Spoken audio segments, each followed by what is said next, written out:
Mga ka-idol, magandang hapon sa inyong lahat, Luzon, Visayas, Mindanao. So panibago tayong update sa pang 5 PM draw sa Sword Race Lotto Tipster.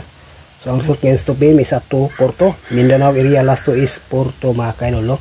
So sayang hindi nakapasok ang ating mga guide, mga ka-lods, no? Disclaimer lang talaga tayo dito sa ating mga kombinasyon. Lahat po ito ay sa mga analyze prediction lamang. Okay, hopefully sa pang 5 PM draw, maswerte naman ang ating guide, no? At hindi slide.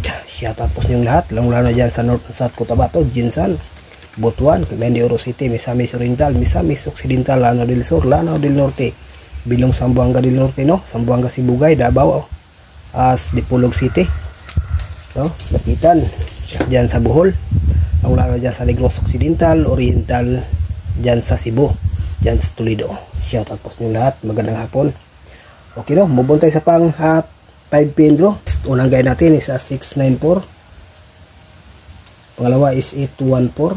Tatlo is 214. At saka 125.